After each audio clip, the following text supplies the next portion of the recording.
This is the lens. You want to say something about the lens again? The lens, this is the standard type of the lens. That is 10 millimeter point 8, and it is very stable inside the bag, and there is a very high self-positioning centration of the IOL. After in the clinical data will present this aspect, and we need care to charge in the right condition the IOLs and the cartridge, because it could be possible once more time. It's better to understand this aspect, to pinch the uptick in the cartridge during the passing through the incision.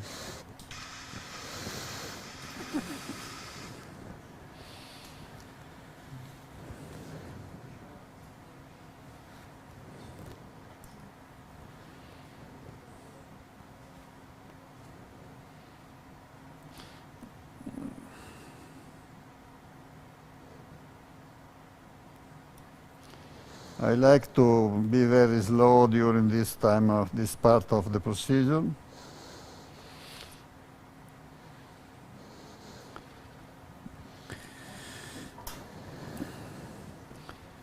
And I don't really find that it's necessary to enter with the cannula inside the anterior chamber, posterior chamber, anterior chamber. And now I positioned the last part of the IO inside the capsular bag. You can see that the capsulotomy is perfect, well-centered and perfectly positioned in relationship to the IOL diameter and position. Now I can go under the lens and remove the viscoelastic below the IOL.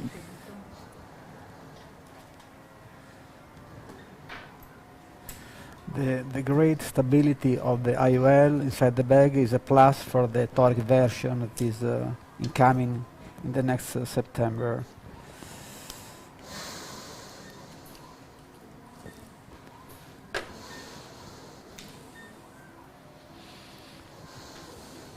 The sizing of the capsulotomy is 5 millimeter. 5.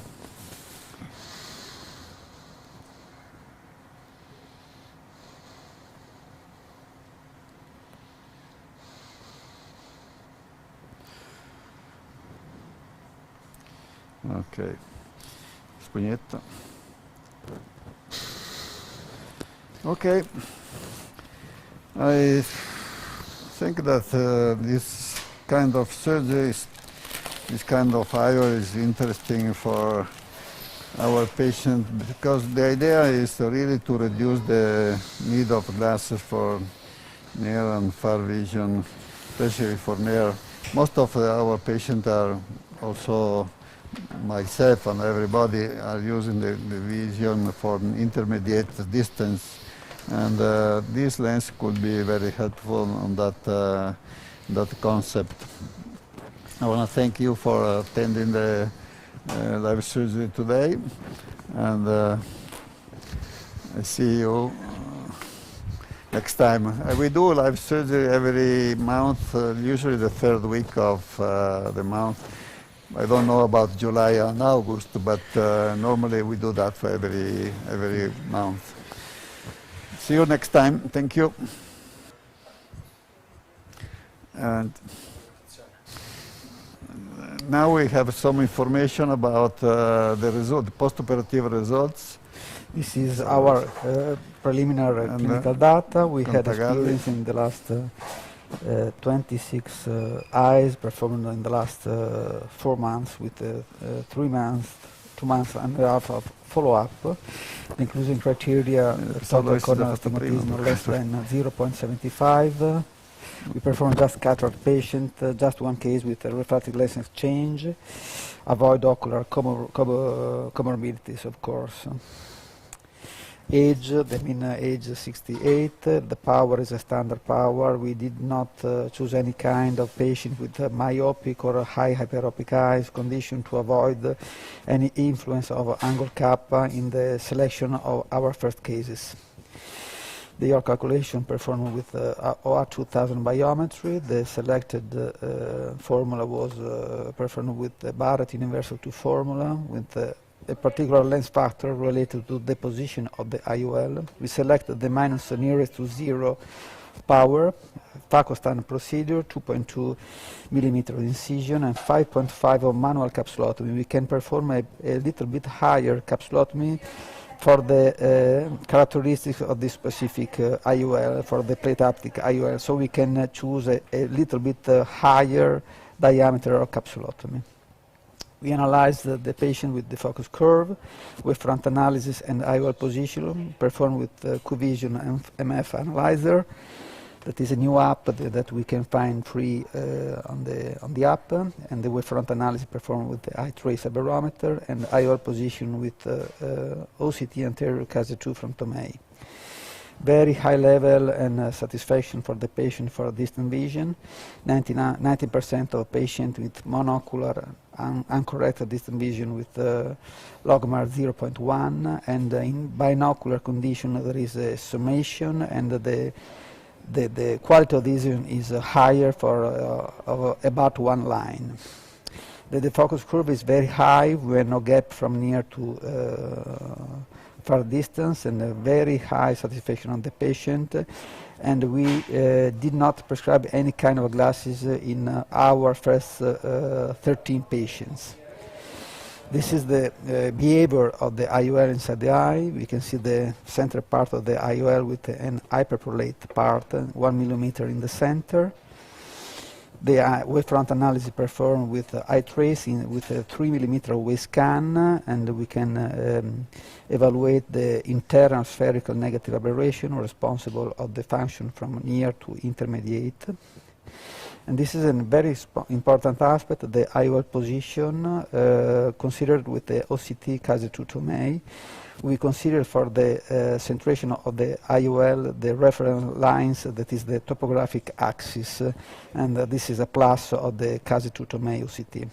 And a very high centration of the IOL inside the bag with a centroid of 0.03 millimeter of distance from the target axis. The analysis IOL position performed with the OCT. This is a frame of the analysis. And the care in positioning and loading IOL in the cartridge, because sometimes, and it's better to avoid, of course, we can pinch the optic during the passing through the cartridge.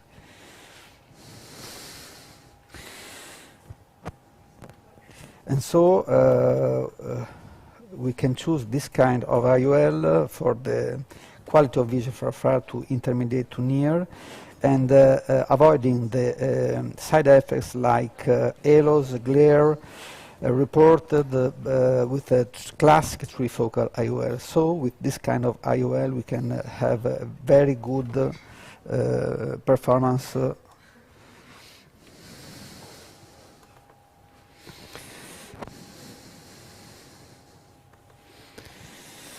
In the third case, we had a complication with a high level of decentration of the IOL in the bag related to the rupture of the proximal optic. But as you can see with the wavefront analysis, no spherical influence, and so no effect for the near vision, just an astigmatism effect for the far vision, but no side effects like glare and halos, and this is an important aspect that could preserve the quality of patient in case of particular kind of decentration. This is in the right eye the centered IOL, in the left eye the well-centered IOL. So in conclusion, with EDOF IOL we can avoid probably glare and halos related to the diffraction elements of the classic trifocal IOL.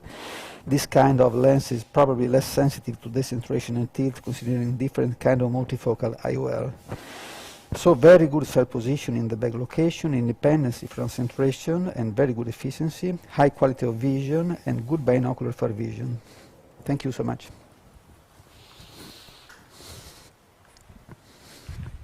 Tipo la mascherina. Okay.